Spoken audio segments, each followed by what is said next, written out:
all over the world. Good morning, good afternoon, good noon, good evening. Depende sa unsay time zones sa ato ang mga suki nga tig subay sa atong programang Kapihan sa Dipolog. Daghan kitang mga hisgutanan karong buntaga, pero sa dili pa kita mapadayon sa unahan, ato nang isaysay diri, atong iistorya, atong ipaambit kung unsa ang lakat sa panahon sa atong dakbayan sa Dipolog, para katong gusto nga mobisita diri sa dakbayan sa Dipolog kay naay mga tuyo sila gikan sa mga munisipyo kalungsuran, makahibalo sila nga gaulan-ulan diri sa atong dakbayan sa Dipolog. Gani gahapon na ni ulan-ulan o gagabi kusog kay nga ulan, pero wala nun ta nakasinati og bagyo, heavy rains ra. So katong tuang muanhi diri, mag-andam lang og payong, raincoat, kay mahal kay magkasakit anytime, lisod kayo og atong health nga di ang concerns. Katong maadto sa dagat, palihog lang, bantayan ang atong mga kabataan para simbako lang walay mahitabo nga dautan, no? So instead of a happy celebration, mahimo na niyang tragic, no? So daghan na ba kay mga past experiences ana nga dili magbantay ang mga tagtungod sa mga kabataan, kay perti na lang yung kaligo og dagat, dayon tanawon nga dagko kayong balod, dili bantayan ang mga kabataan. So niresulta maot kayo ang mga panghitabo. Dayon atong kumustahon ang atong mga opisyalis sa tibuok lalawigan sa Zamboanga del Norte. Nag-celebrate belated happy birthday ngadto kang Governor Rolando Iebes sa lalawigan sa Zamboanga del Norte atong gobernador. Dayon good morning also to Mayor Patri Jing Chan sa Dapitan City, kauban sa mga konsehalis niini o Vice Mayor nga nagbumala sa Dapitan City. Good morning adto kang Mayor Evelyn Uy, kauban si Vice Mayor Sinan Alves Angeles og mga konsehalis ning dakbayan sa Dipolog. Belated happy birthday ngadto kang Attorney Peter Waiko last September 21, 2012. So, mo ni kini gingon matud pa ni Attorney James Bordugues, konsehal sa Dipolog, nga sayon kayo doolon, lisod pangitaon. Joke. Peter, peace. Kabalo ko nga gamonitor karon. So, kauban na tayo din karon butaga si Silbert Bunduyano, ang atong IT expert alang sa ato ang live streaming www.rmndipolog.weebly.com, si Tax Ilomba alang sa atong radio broadcast sa DXDR o IFM, o dito sa istasyon si Danny Luon, o sa ngalan ni Mr. Richard Villaronte ato ang station manager. Maingon kitang tanan, hinaot punta nga mo-tune in ra kamo, mag-monitor kamo para yun kamo maminaw sa atong duha katakna nga tulumanon Kapihan sa Dipolog.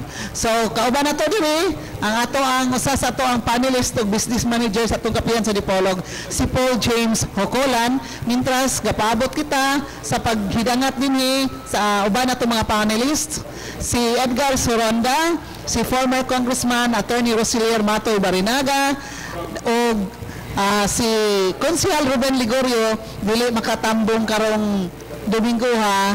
Nag-abiso siya nako gahapon kay tuwa sila karon sa lungsod sa Sidalman sa iyang natauhan nga barangay Tamil. Sidalman kay pahinumdom daw karon og I don't know ikapila nga death anniversary sa iyang Lolo Tiago. Katubitaw iyang ibida sige sa una nga iyang Lolo Tiago. So hinapunta nga okay ra si Konsehal Ruben Ligorio, si Ma'am Fe Ligorio, kauban silang pinalangga ng mga anak nga si Racel o si Attorney Paul. Okay, so Paul James, take it away alang sa to ang nubina sa panginabuhi. Okay, salamat daw. Good morning sa mga tanang suking pagpabinaw sa itong programa Kapihan sa Dipolog Mata Adlaw nga Domingo. Imasab sa itong mga website viewer sa www.rmn.weebly.com, sa atong partner sa ambibo.com, pinagay kang Arman Benga Pasco sa Chicago, Illinois. Iman sa Habal X2X Balita with Lake Ikaw, and kang Mr. Sangkap, si nalimutan ko Sandy Sangkap, napatlay network sila sa website. then karon po magmonitor sa programa Kapihan sa Dipolog. Ang Kapihan sa Dipolog pasalamatan nga to sa sponsors nga to kang Luis Milagros Agustin sa West Cornell Avenue, Chicago, Illinois. Salamat kay ma'am. Nga to sab kang Provincial Schools Division Superintendent of Zamboanga del Norte, Dr. Sani Ray F. Ahmed. Daghang salamat. Sa Dole Provincial Head Mr. Henry Chanero nga nagpanumbong sa ato sa kanunay pakinsayod sa imong katungod isip usa ka mamumuo. Iman sa nato kang board member Cedric Adriatico padre nga masaligan panalangin ang gisaligan. Nagsub kag Mr. Belhirio Alcomendra sa natong Provincial Agrarian Reform Officer 2 sa Department of Agrarian Reform Santa Isabel Mindoro sa Dipolog. Mr. Roger Walter King and Mrs. Jennifer Agustin King sa Oma County, Tyrone, Northern Ireland. Natusab kang Vice Mayor sa Nen Olvis Angeles sa Dakbayan sa Dipolog presiding officer sa Ngudiyang Panglungsod. Kang Honorable Apple Marie Agulong sa Dakbayan sa Dapitan. City Councilor inusab sa Wilson Elite Chicken and Hog Buyer. Kaya sila ng balit ng ligya sa bisan unsong klase sa mga buong mga kahayupan. Pwede sa silang mag-order o pwede sa mga order ang nasa mga leksyonon labi na ang pinangkalami kang kanding. Ay kay nada sa Wilson Elite Chicken and Hog Buyer sa may bypass road, Staka, Dipolog City. Pagkikita lang kang Mr. Roel Ferraren. Natusab sa Janos Marketing. Ang Janos Marketing nagproblema ka sa mga sakinan, diferensya sa piyesa ni ini. While lang nga ang Janos Marketing ang nakalimutan silang bagong lokasyon sa may Quezon Avenue, fronting sa may top pension ni Dakbayan sa Dipolog, Panagihan, ABC President Honorable Janos Yu. Natusab kang City Councilor Crescencio Chris Palpagan Jr. sa Dakbayan sa Dapitan, daghang salamat.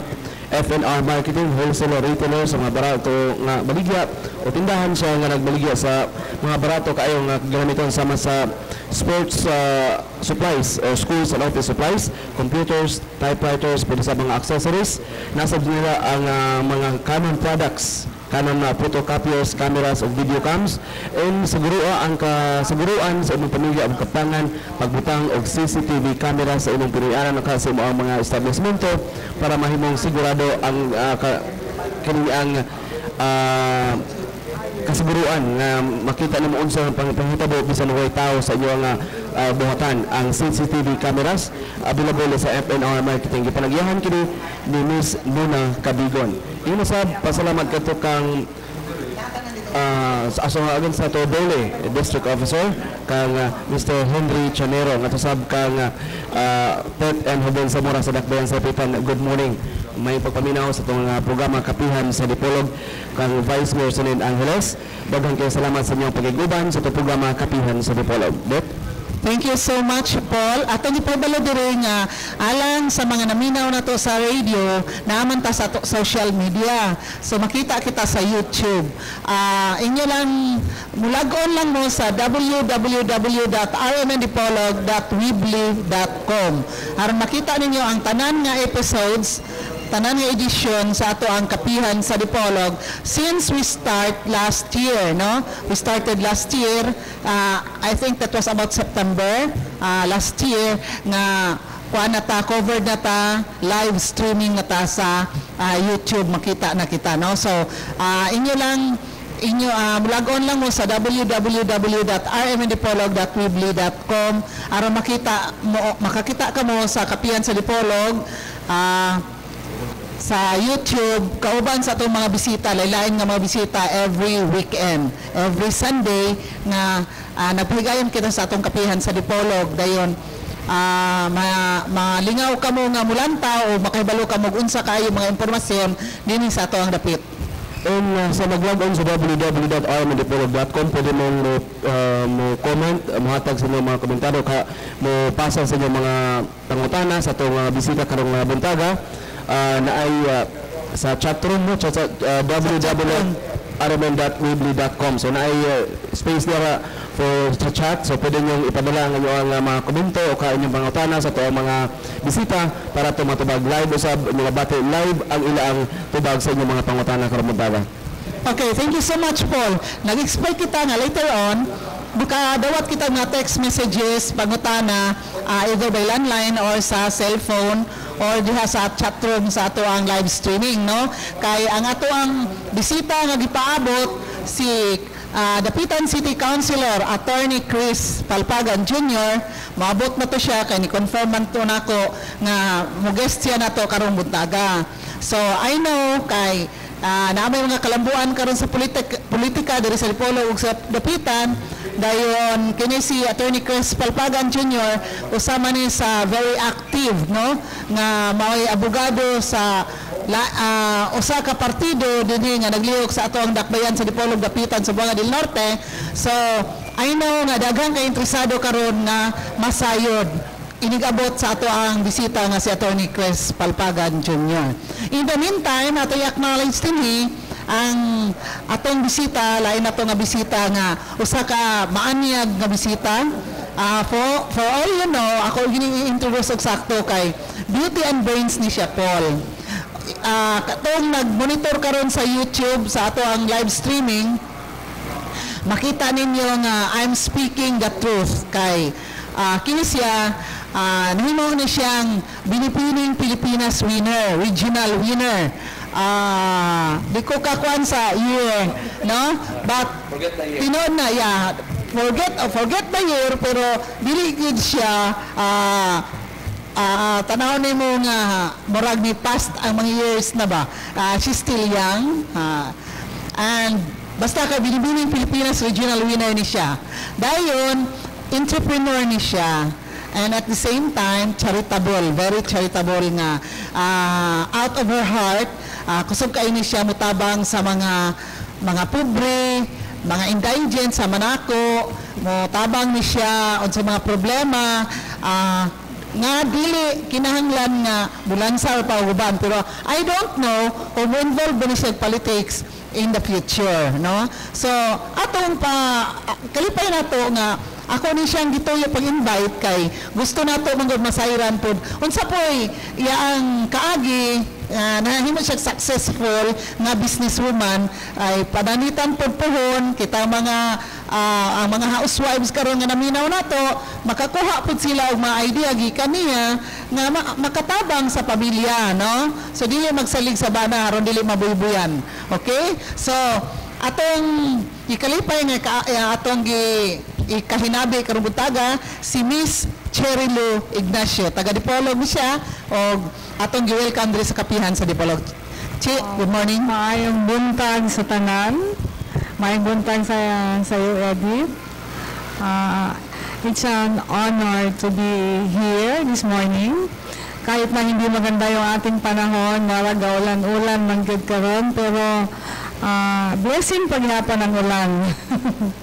Okay, salamat sa inyong introduction.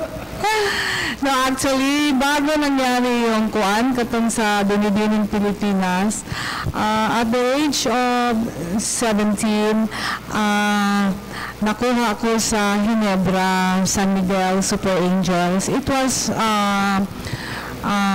nationwide search for mga models to promote Ginebra San Miguel. And then after that, pagbalik na ko sa Dipolog, mutugikuha ko nila sa Binibining Pilipinas. Model po ka sa, unsa ka ito nga, dili lang commercial niya, pero model ka sa Fitson line. Naan po mga products na akong gi-endorse, pero mamili na po, pili na po na ako ng mga product na pwede na po sa ako ang kuan. Kana makaya na ako i-endorse. Okay, moving on, Cherry Lou. I'm just curious kay kasagaran good sa who made it big in the city, meaning to say sa Manila or abroad, dili na mulok back bitaw sa pinanggalingan, mura og kalimtan na labi na og maot kag kaagi sa inyong dapit kay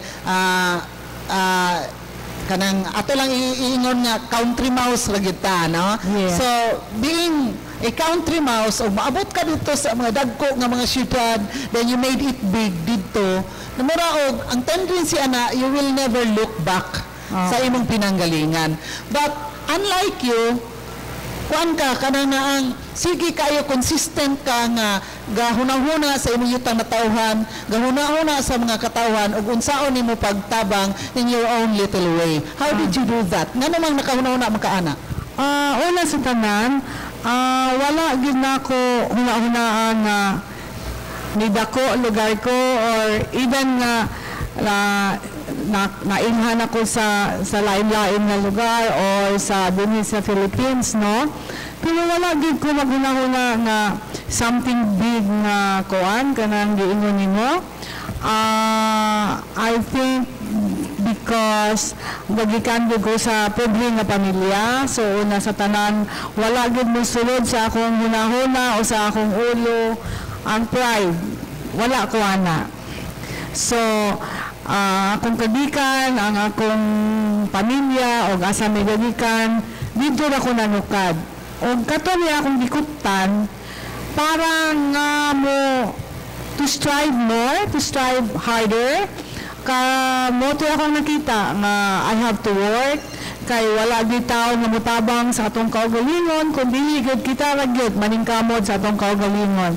So siguro naluoy gid ang Ginoo, gigrasyahan ba pud ko niya. So sa kadaghan sa grasya nga dili na nako maihap, kagihatag niya sa ako gusto sad ko nga buhatag pud sa uban. And bisan sa unang panahon hangtod karon ginagmay o ginagko nga naay mga hinabang, kung kaya gid nako dili ko magpanuko og tabang, dili po ko mo question og kaya ba niya akong balusan in the future o dili.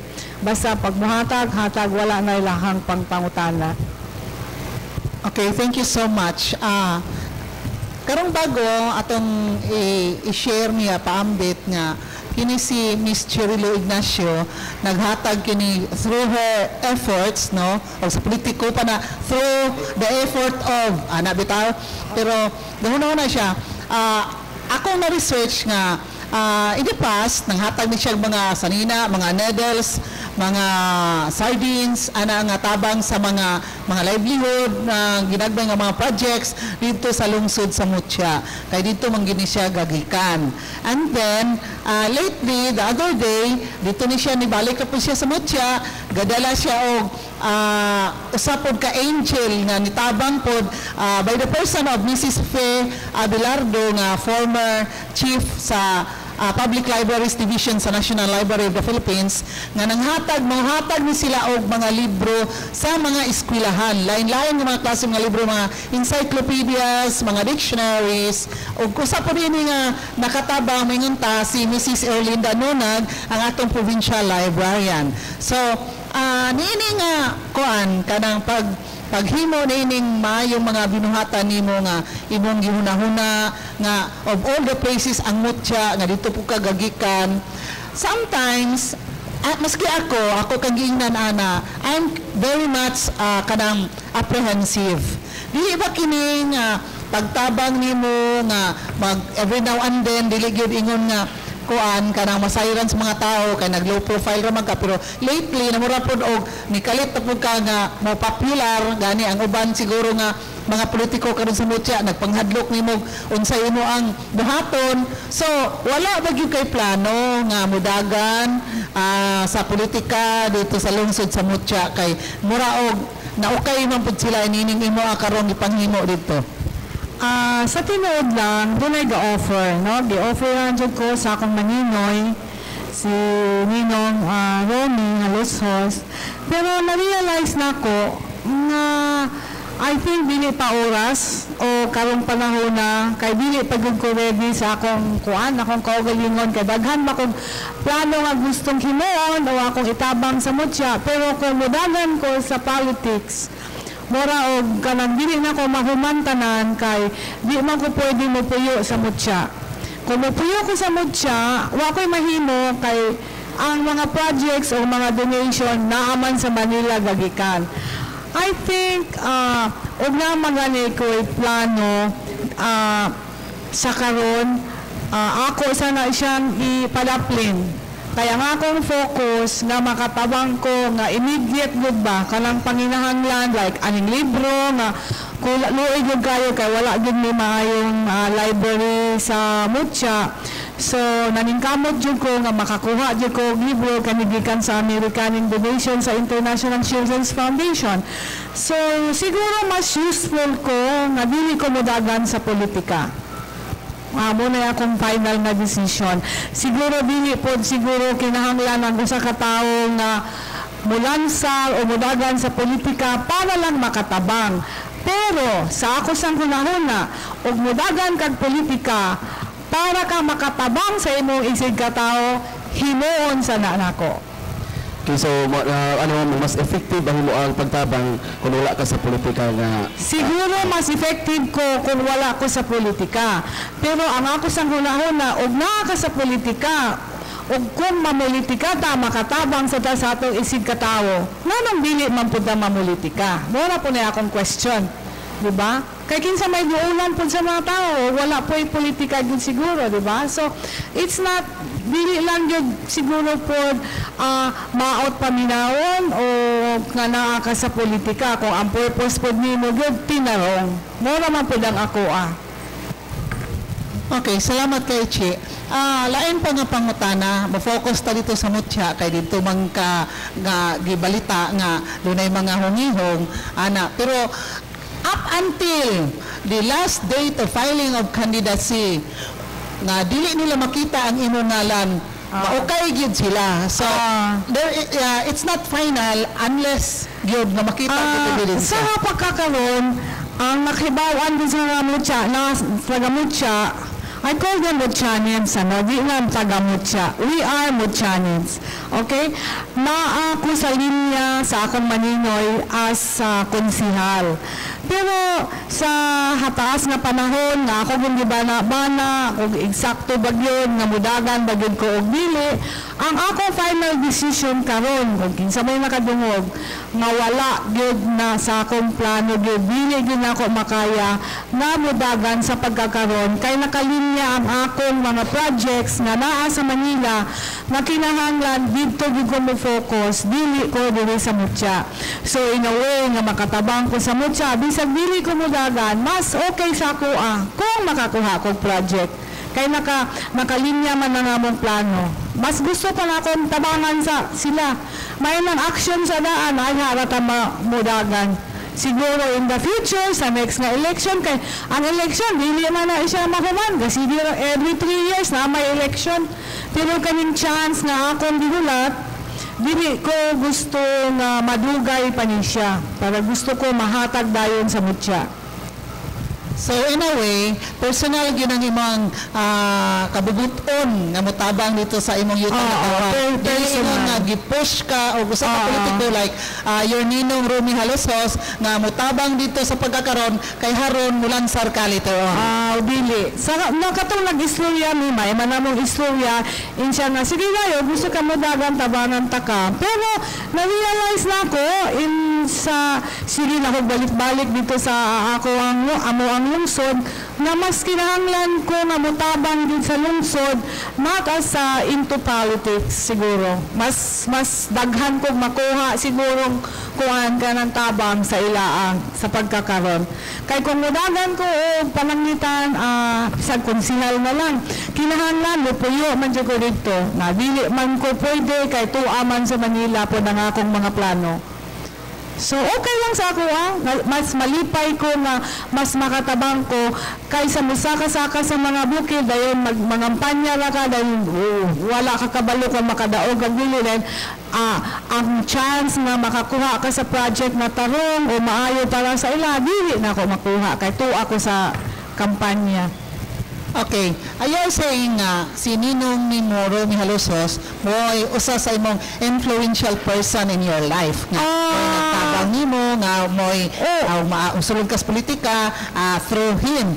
Pero, on the other hand, panalitan nga dunay identified nga kontrapartido nga gusto mo duol nimo kay mga og tabang para ra gihapon dito sa Mutya. Imo ba ka ng tabangan? Wala. Yung ko political leaders. Yung colors pala.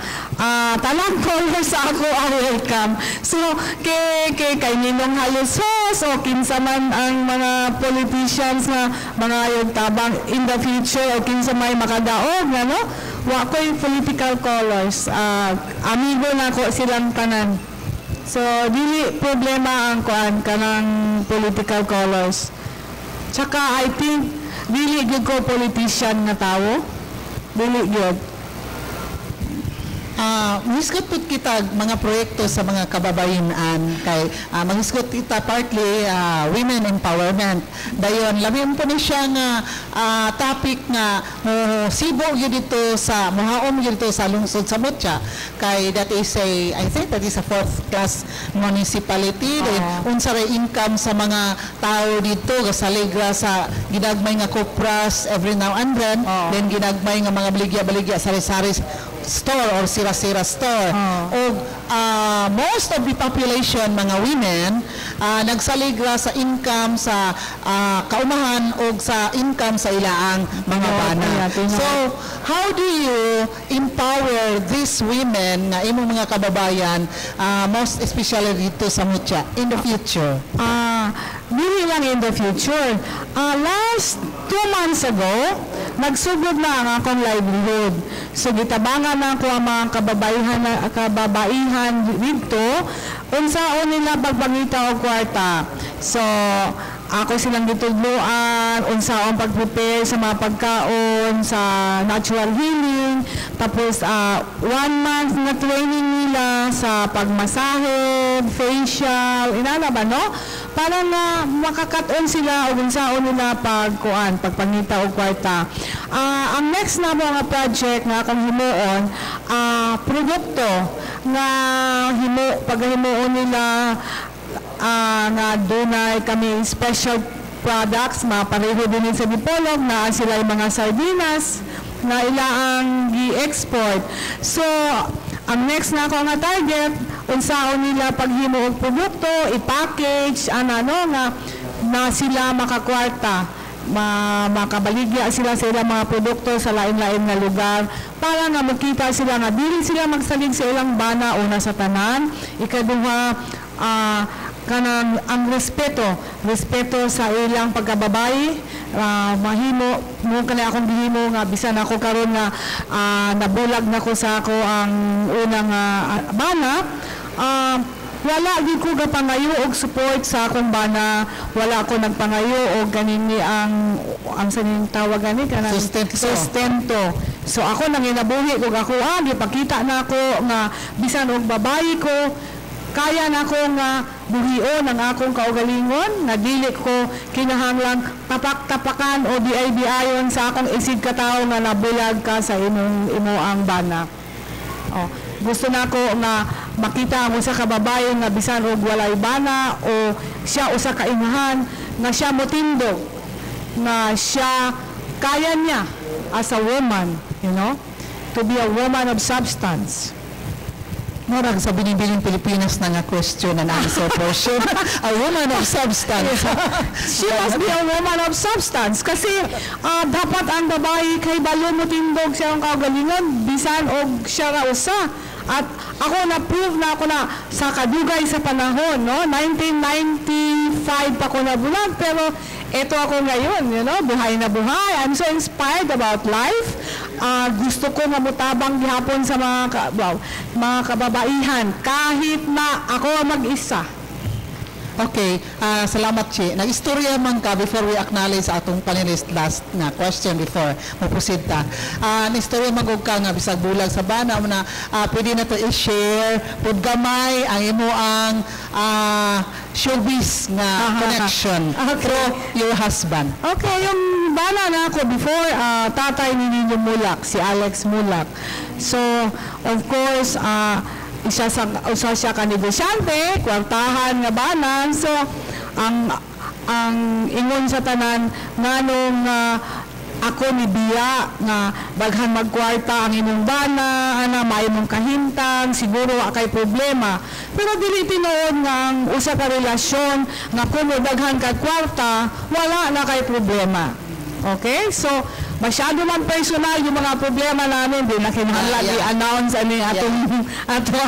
atong program, no? But then, para itindog nimo ang imong pagkababayi, okay? Itindog nimo ang imong kaugalingon nga bisan og nibiya na ka. Kay ako may nibiya sa akong bana, so nakakay desisyon na dili lang kay kwartahan ni imong bana na dili nimo mabiyaan. Okay? So, it is my decision na biyaan ako siya kay wala mi nagkasinabot. So, period.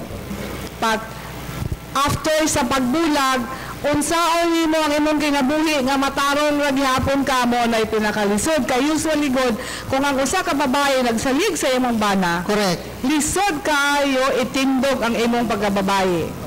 Which is yun ang akong gipaningkamutan gyud nga mutindog ko bisan og wala ko'y bana. Okay, very well said. Usami ka encouragement, no? Inspiration alang sa mga kababayan nga susama po og mga experiences na nagbulag sa bana na it doesn't mean nga kananaang wala na imong life, no? Labi na gyud ang kanang labi na gyud kanang uban nga mga babae bisan og pasakitan na sa ilang bana, battered na ka, dili ka pwede makagawas sa usa ka relasyon sa imong kaminyoon dahil, ang kahibawan nimo na wa kay kahibawan sa imong kinabuhi, gasalig lang ka sa imong bana, unsaon na lang ang akong mga anak, ug palangitan magbiya ko sa akong, magbulag ko sa akong bana, unsaon ako pagpakaon. So, yung klase nga babae o sa kababae para mo tindog sa iyong kaugalingon human sa pagkadaot sa usa ka relasyon o pagbulag sa bana, lisod kaayo na siya i-maintain. Okay, thank you so much. Padayon kita ato nang i-acknowledge ang paghiabot dinhi sa ato ang lain nga panelist si Edgar Sorondaga. Good morning. Okay, daghang salamat. Good morning sa akong karaang silingan sa pariente sa Luyosa National High School no sa una formerly nakasubay po ko sa iyapang mga days po okay do lamang gini siya namo kali mga brothers close friend po nako no so welcome ma'am sa Dipolog. Hello world, good morning sa atong mga viewers sa atong live streaming sa www.rmndipolog.webly.com. Hello and good morning sa tanan natong mga naminaw sa mga RMN stations sa Dipolog, sa RMN DXDR 981 o sa 94.1 IFM. O sa tanan na nagpaminaw, welcome. Niya kita ang himutang sa Sunburst Fried Chicken sa ground floor Hotel Camila, Dalan General Luna, minatong tatbayan sa Dipolog. Ako mong gidapit nga ito na sa alas 11 ang takna sa Kabuntagon. Dako na itong garbo, taod-taod na nga wala nagkita ni Sherilo, no? Taod-taod na wala nagkita, wala naman gulo sa sige din no? So, ang ato pong gipalo ang atong kaduhang bisita, on the way na siguro ni siya, okay, coming, no? Ang sa mga konsyales sa Dakbayan sa Dapitan, no other than City Councilor Attorney Chris Nonoy Palpagan. Coming na siya sa itong panatubo. Ganun yung middle initial niya, N is Nonoy. Nonoy. Attorney Chris N. Nonoy Palpagan. Hindi din na napingkit. Kay Miss Nonoy ito is acquainted sa mga friends. Okay, so ako mong gidapit sa makausapa adin sa preguban sa atong mga kapihan sa Dipolog live sa RMN o sa atong live streaming sa tibuok kalibutan. Welcome once again. Stay tuned. Padayon pa sa atong preguban. Okay, salamat kaayo. Sa makausapa ato doing gikauban ang usa sa matudap akong sukit-sukit lang siya ganina kay kaning women empowerment ba? Ginebra, super angel. Until now, super angel ba siya? Wala. Dabay na usog. Wala gi. So, ako, regional winner ba ni sa Binibining Pilipinas sa una. Dayon, ato ni siyang gihisgutan kay para mahimo po siyang model, example sa mga kababayenan nga makaingon nga there's no life after separation, no? Sa husband and wife. Life after separation. So, muna nga ato gini-emphasize kay usa man mo siya sa prime mover sa mga kababayenan dito sa lungsod sa Mutya nga iya yung yutang natawhan dayon dili sa kababayenan kundi sa tibuok katawan kay lately ang mga estudyante naman po yung gitabangan nga mohatag siya.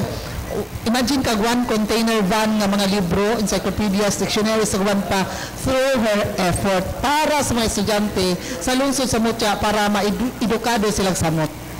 Kaning mga libro moabot karong 26 nya 27, 28 abrihan na mo. And then October 1 ang official turnover niya nami program. So that will be October 1 Monday. So kung kinsay basig na mo'y chance para matanaw sa nimo ang presentation sa mga bata o unsay lang himuon sa turnover sa mga libro. Kay gi-involve na ko tanan mga estudyante nga mo attend sila tabang gud sila hakot kay sa kadaghan sa libro di na madali o kuan hakot. Pila mo na ka eskwelahan ang mga taga nimo jud ana. Wala na pili tanan nga eskwelahan? Oo.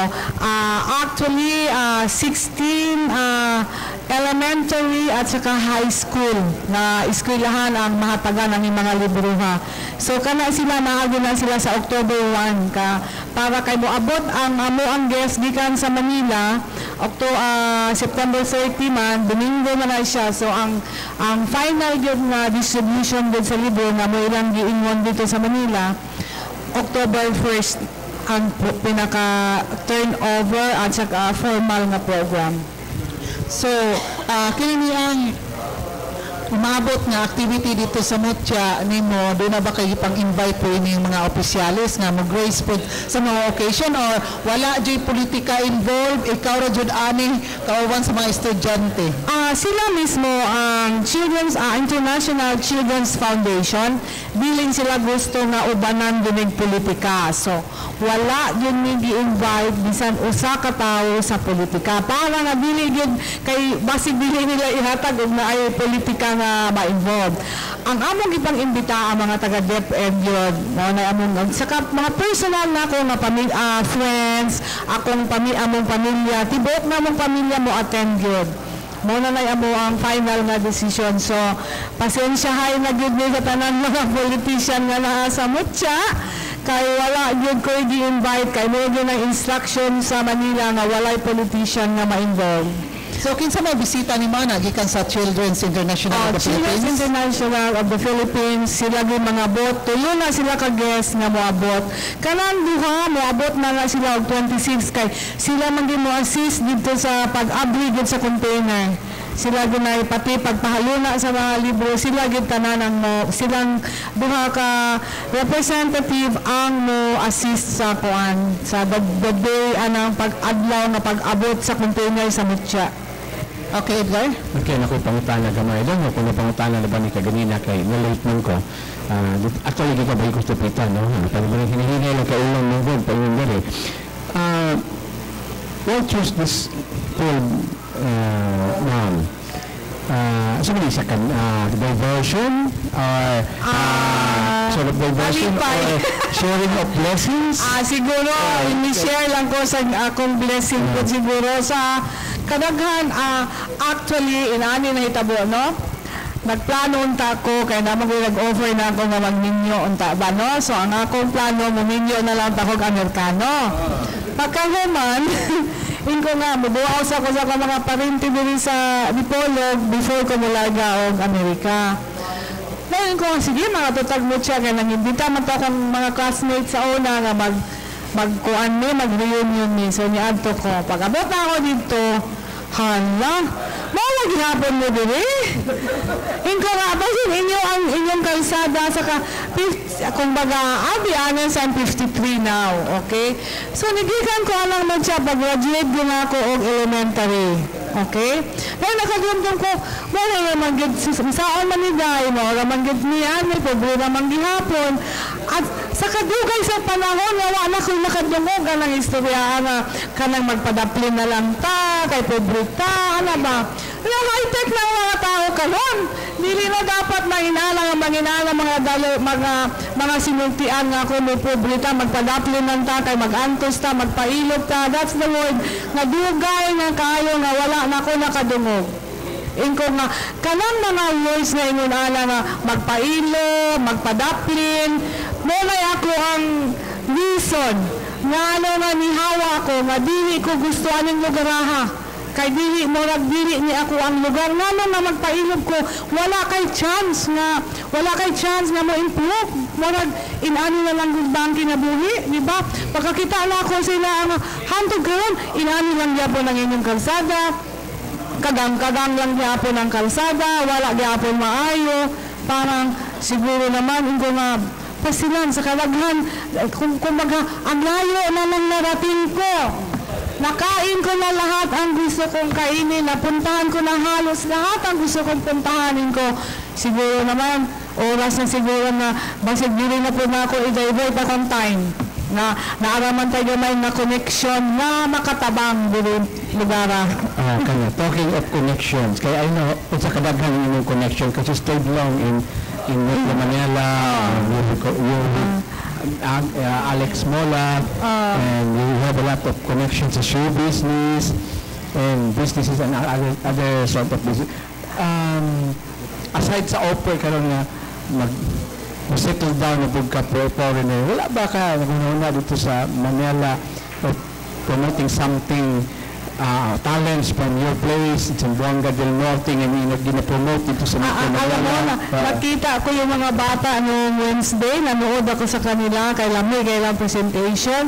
Pagkadaghan ko dahil gwapa sa mata gamot siya, ha? Ay, sana wala ang istorya. Istorya.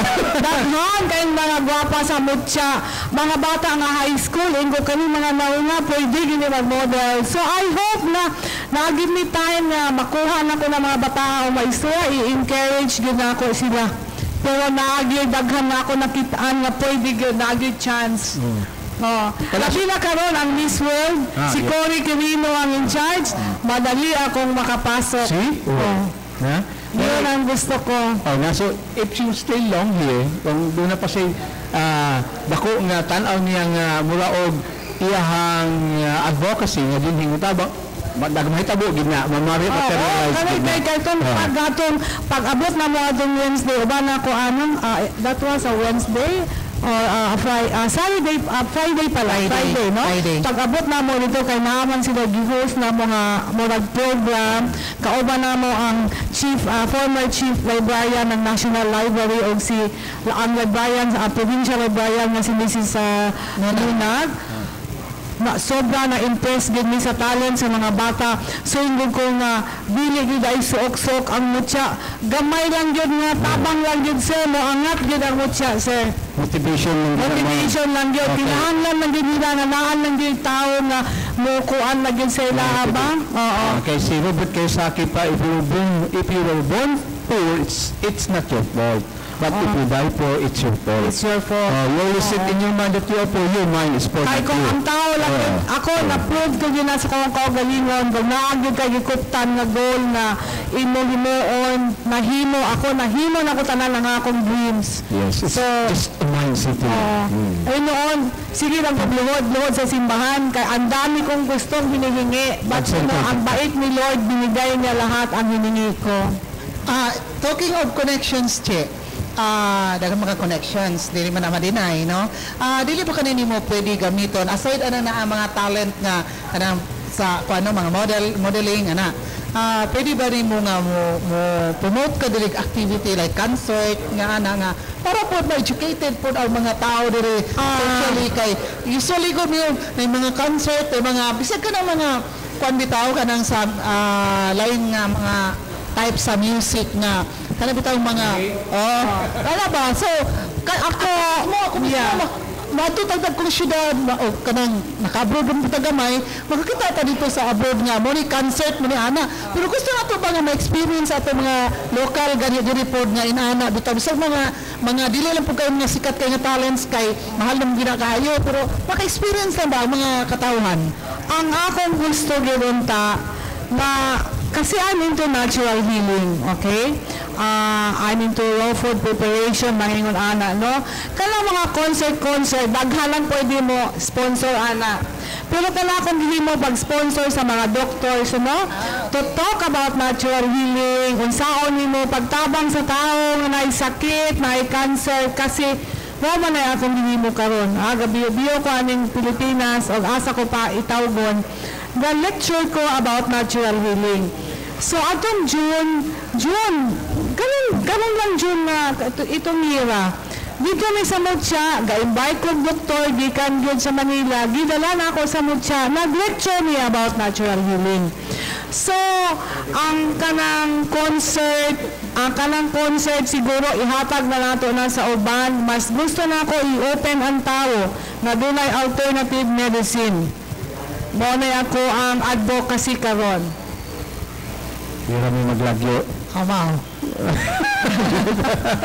Wala ko hilig sa mga concert kaayo nga mo promote an. How about putting up business here in Dipolog? Naara na hinay report pero ang focus lagi nato ang oras ba kay tuwa magutas Manila what so I work atong time. Okay. How about wabali ni pop up?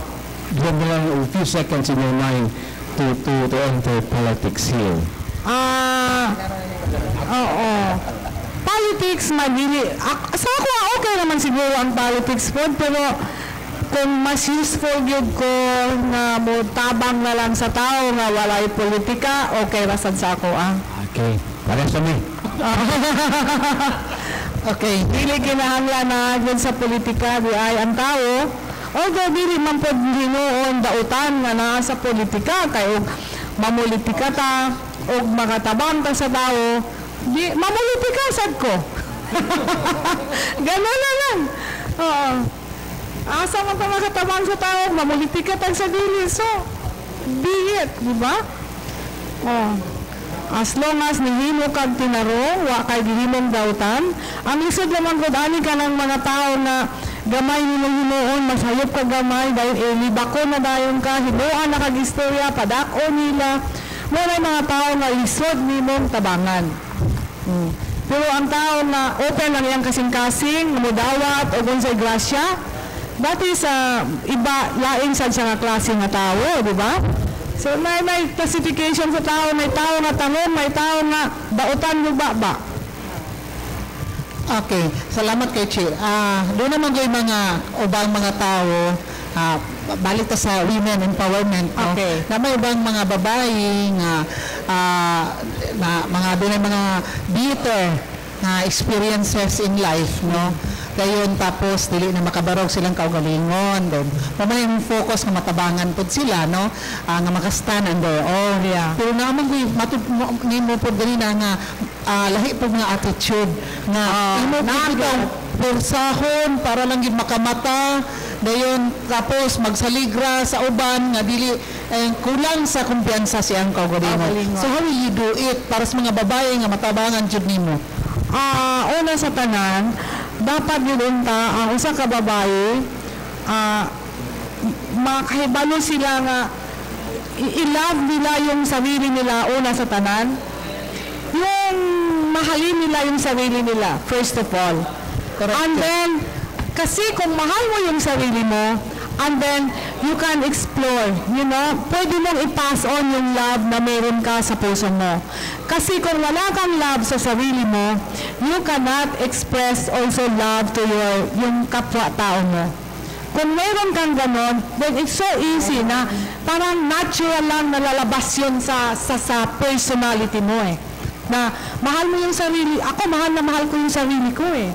Para for me, it's so easy na mag-express ng love sa kapwa ko.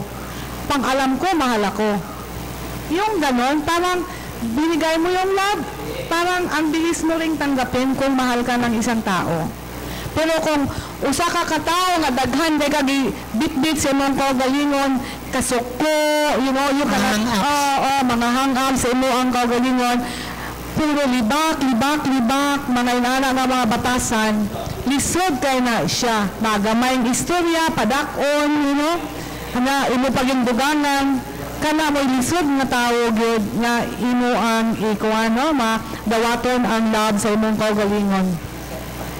So how do you manage to convince this kind of women na low kayo og moral, dayon lack of self-confidence? How do you manage to convince them to stand? Siguro ang una kailangan din nila ang pastor. Kailangan magmangayo din sila o dili sa pari, no? Ginoo ang divine intervention ang kinahanglan nila nga malamdagan ang ilang hunahuna nga makapasaylo man ganin sila o unsa may nahitabo sa iyang kaugalingon, iyang panimalay. And then, that's the time kung madawat niya ang love sa Ginoo, and then that's the time na maka-express siya love sa iyang isig katawo. Okay, thank you so much. Thank you so much. Hello.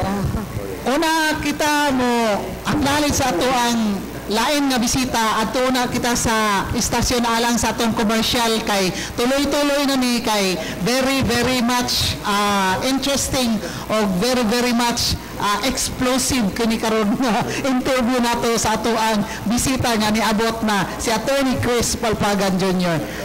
Ato ta sa istasyon, Danny, take it away. Okay? Explosive.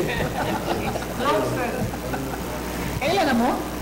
Si Cherio Ignacio. Attorney Ganlano. Super Angel. Former wife ni Alex Mula. Papa ni ninyo. Wala naman. Siya naman yung give up. Before is married.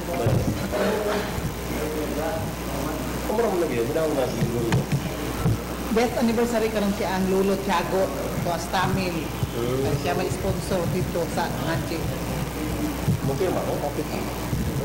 Attendance.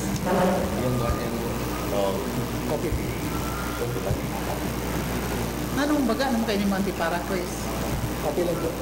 Increase ka na every 6 months. Every 6 months. Increase man lang. Kaya ito nabasa rin mo. LASIK. Ayaw mo ng LASIK? Adlock lang no? Yung A1. Sunod si Lalo? Oo. Kung yung A1, ano tawag nila? Laser na. Gingan ko, nagkarduan sa Cebu. Adjot sa mga no? Pero mahadlong ko. Ako din ko, yung din ko. Pero mag-contact na. Sana may contact ka ron siya, progressive. Bago nilang gawas. Far at saka reading. Konta ka mag-visit. Oo, naana. Bago na din nilang nagawas. Kini ako progressive transition na optical. Ang problema kay, kung hindi na ko makutangan itong ana nga solusyon, i-wipe mo once a week, balik mo pag na mo. So, dili sa mo pag.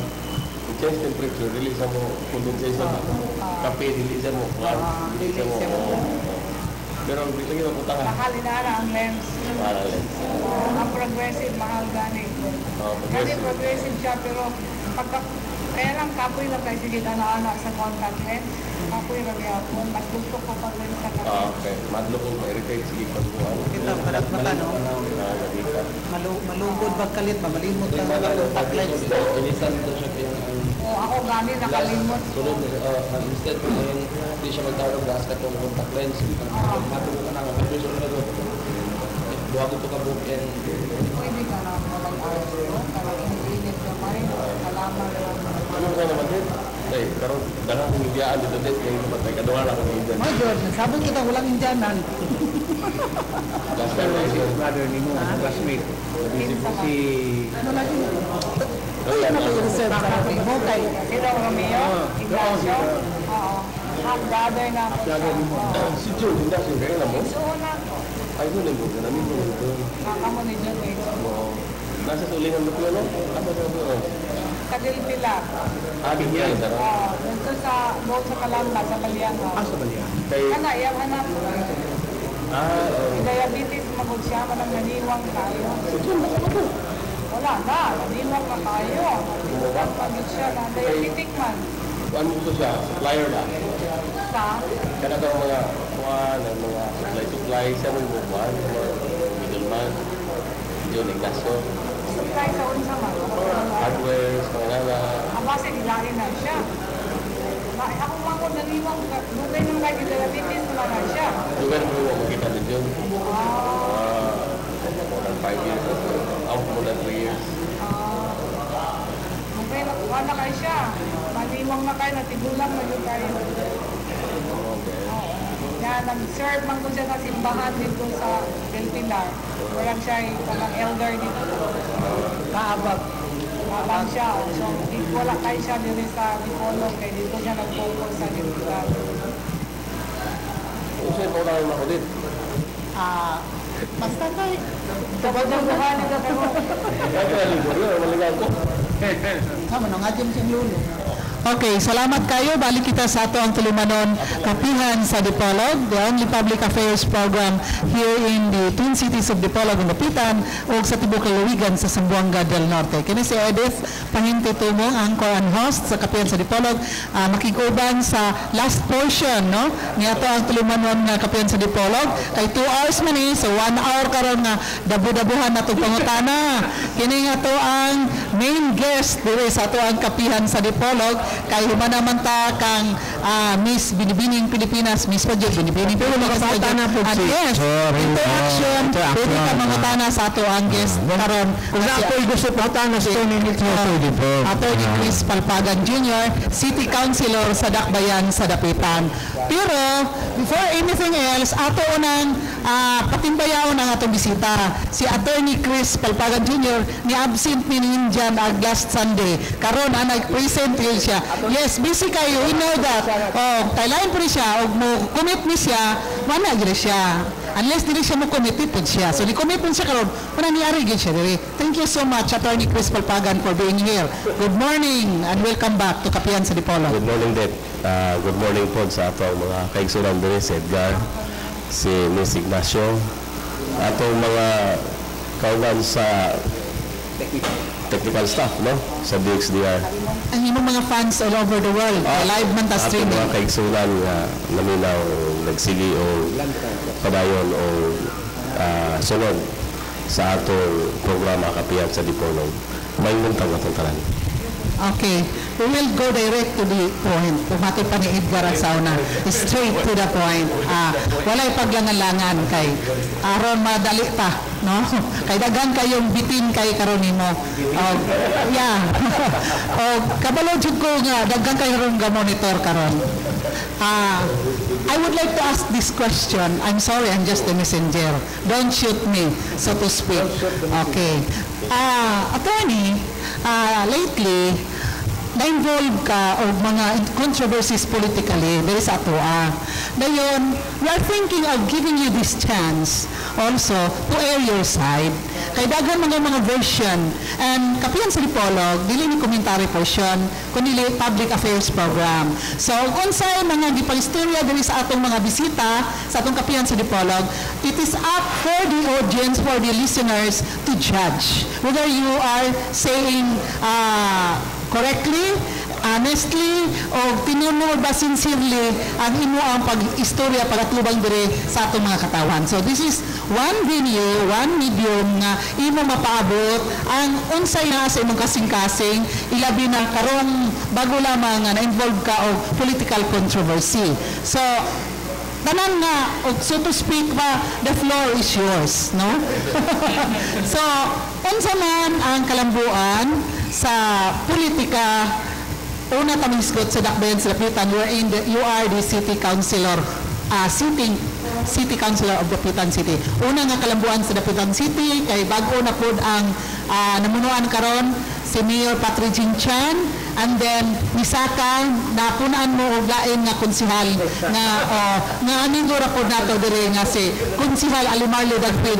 Dakpunon pa namo si Alimarlo kay dugay na wala mo ikita. So konsihal, unsa may latest dito sa Dapitan? Wala pa may bagong kalambuan din.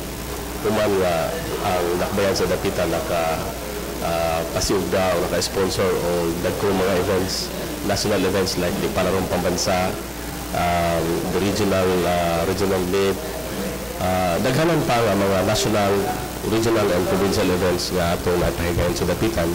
O so far, malampuson o gani, na-showcase na to, pinago nini ato mga activities. Ang main industry sa Dapitan, mao ang tourism. Right now, doon tayo bagong aprubahan sa Sangguniang Panglungsod ang construction sa usak pinakadako na golf course sa tibuok kalibutan. This is a world-class golf course costing about 55 million US dollars. Oo. And nalibot na ko sa ngalan sa golf course, but this is one of the venues for the PGA Tour, the world famous tournament of golf.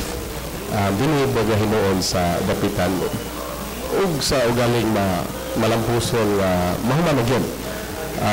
Right now, ang design, engineering, ang funding, and area, ang mga inputs for the construction of this golf course are already in place. Just a matter of time ma-prosecute me. This is one of the highlights, no? Because kita sa Pilipinas, we have so many forms of tourism destinations. Now, kadaghanan good kining mga recreational, usually kining mga beaches, mga resorts. But karon atong gidevelop ang kining ang murag sports tourism industry na po. Dili lang sa uban ecotourism, uban na kini ato it's sports tourism.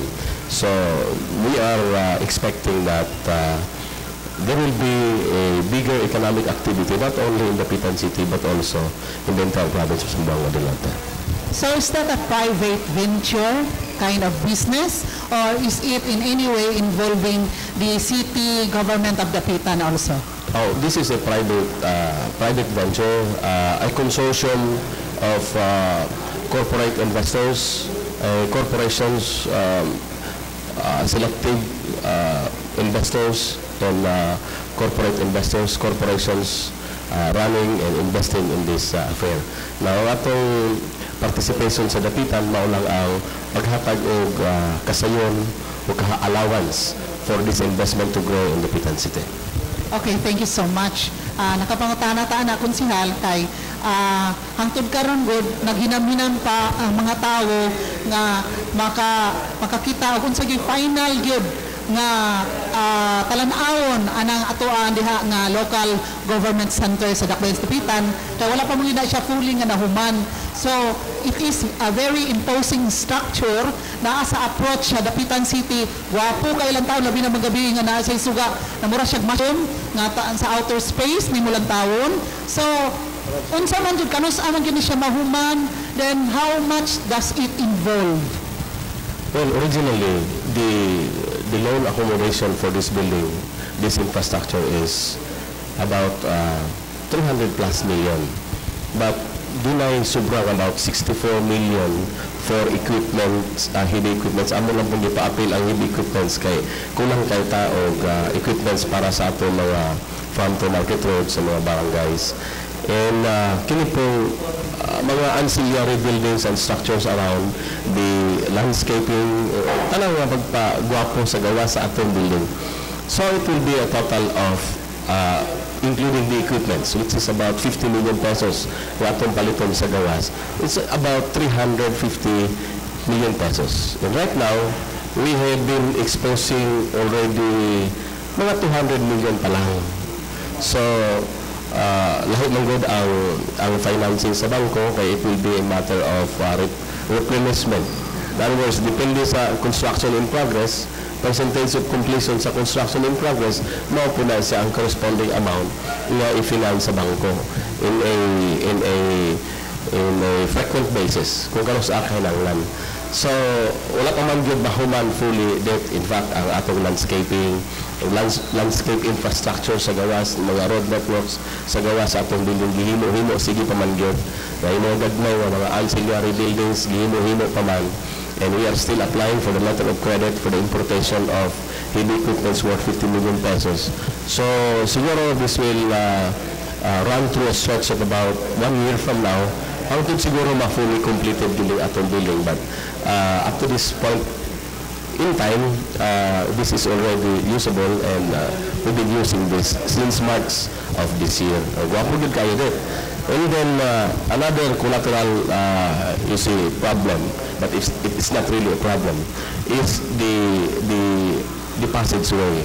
You see, the Pitan Island siya, and then it's only connected by the Pulo Bridge, Yeah. kataas-taas na bridge. Pulo Bridge. And so, anything that happens to that bridge would render it impossible already to the public. Hindi na matabo. The Pitan City will be isolated. Correct. And karon, maayo man ang atong bridge, but ang agianan, ang approach, gagmay. So sometimes with mga events, it becomes the bottleneck for kini mga agian, mga motorist, o mga tao, mga gidihaan. So it will create a lot of problem dito sa sulod.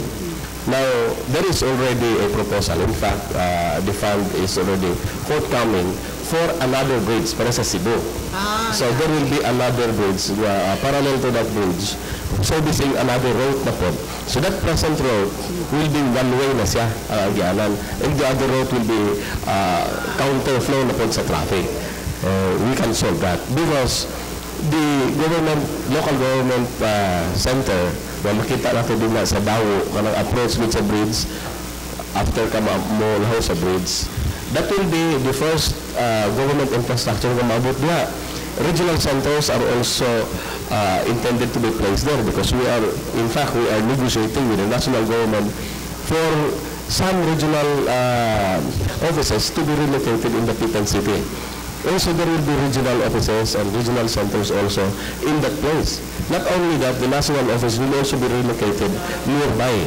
Also expected na mukusugod ang volume sa traffic. Correct. That's why it's really a need. By the time these offices will be relocated near the new government center of the Pitan, we are already prepared as far as the bridge and the road infrastructure. Yes, sir. Before ni Edgar, no, you are saying na this will run a year and a half maybe para to complete this project, everything, no? Tanan na, landscaping, mga finishing touches sa building o guban pa. And tulay pa gani, no? But then again, allow me to express sa mga naminaw karon, siguro parihami o flow sa panghuna-huna. Mahuman ba kami kini kung panalitan lain nga mga partido, lain nga mga klase sa politiko ang makalingkod diha? I mean to say, will it continue? Kanang continuity of the project, of the program ba? Kay lisod man kay labi na kay utang kini, this is alone, di ba? So, ang mga apprehension ng mga tao, mingon dayon nga unsa naman ni nga sige naman tayo ni pangutang, then walay klaro ang pamunuan kay labi na kay eleksyon na pudpuhon. So unsaon niya nga dunay continuity, unsaon pod nga sa mga katawan nga dili pod kayo sila nga ma-burden ini kay i-pass on man yun through taxes ang inyong mga loans dayon pohon. Okay. There is an assurance of continuity in the prosecution of the project until completion because the loan accommodation has been approved and the money is really available, and it's just a matter of time to prosecute this based on the plan. And so there is a need. No, there is a need. You cannot just discontinue the project nga magkulang siya because there are contractual obligations attached to it. And there will be a lot of explaining, there will be a lot of justification and excuses on the part of the new leadership if they will not continue. And aside from that, people will be demanding from this because you should finish this. Our taxes are already spent for that purpose. So there is no question it will be continued because the money is there and the contract is already there and it's going to be prosecuted already. Now, another question is on the angle of undue burden on taxpayers because the government is venturing into a loan. Now, if you're going to assess, this is not only the usual thing done in the local government level. It's also done in the national government level. You see, we cannot finance our daily operation in the national government if we will not venture a loan from the IMF, from the World Bank, because the Philippine economy is dependent on that loan. Now, Precisely. Our gross national product, our economic indicators are showing us that we cannot stand by our own feet. Unless we can have fresh loan accommodations, then we cannot run the affairs of the national government. That is why our government is very sensitive on our standing, credit standing. our world credit standing. National. Yes, in the international arena. Because if that credit standing will be jeopardized, then we cannot continually get a loan in order to subsidize the daily operations of the national government. Now, let's discuss the local because this is more important to our people. Yeah. Now, in the local scene, as you see, we have the province of Zamboanga del Norte. They embark on a loan. We have the city government of Dipolog. They also embark on all infrastructure projects in Dipolog are being financed by loan.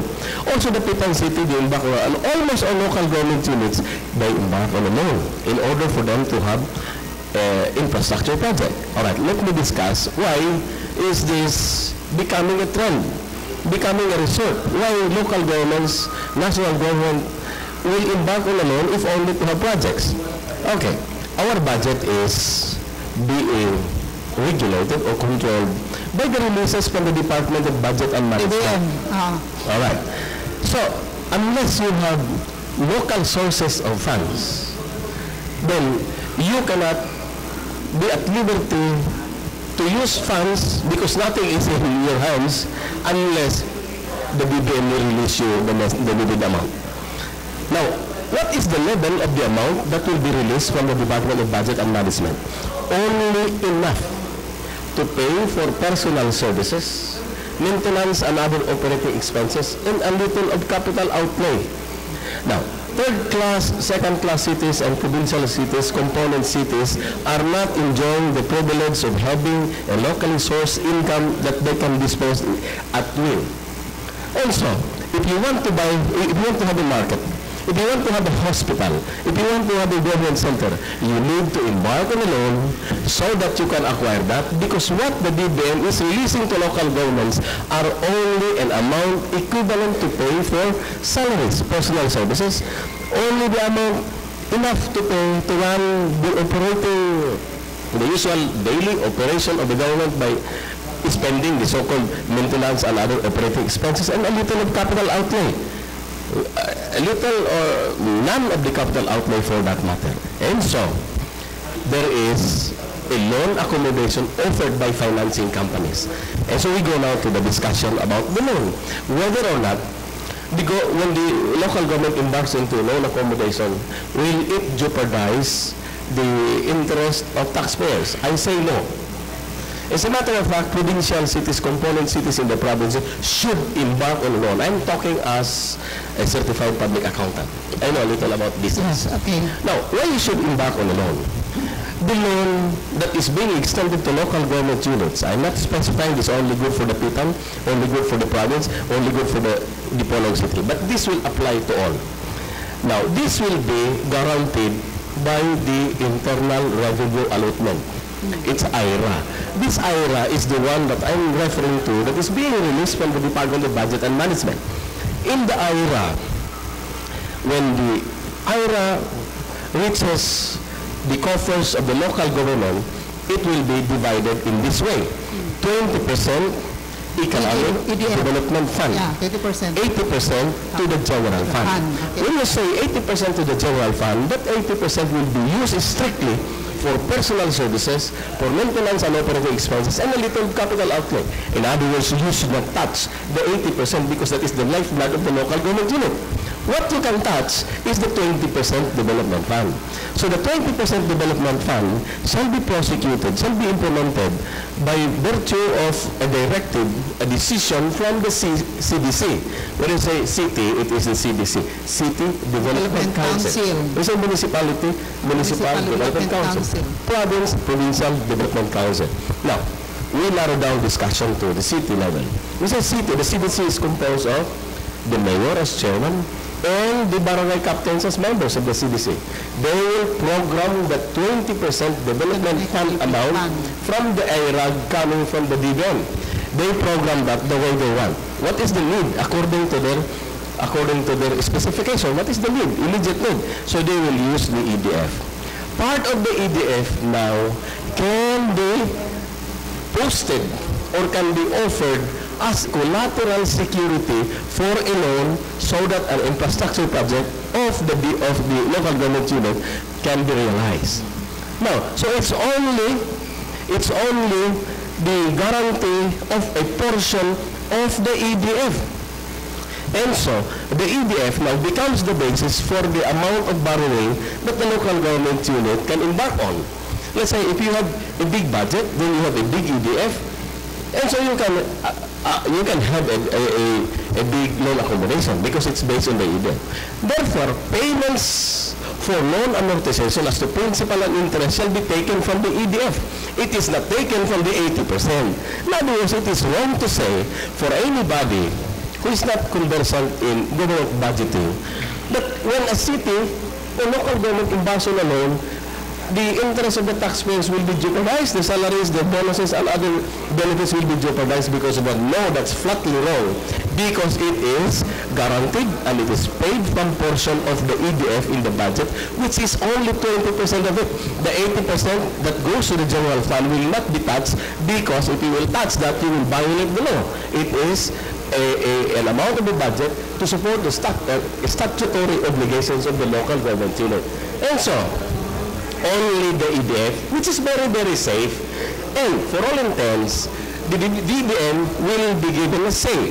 The COA will be given a say whether the loan that this local government will be embarking on is fully supported by the EDF without touching on the 80% general fund.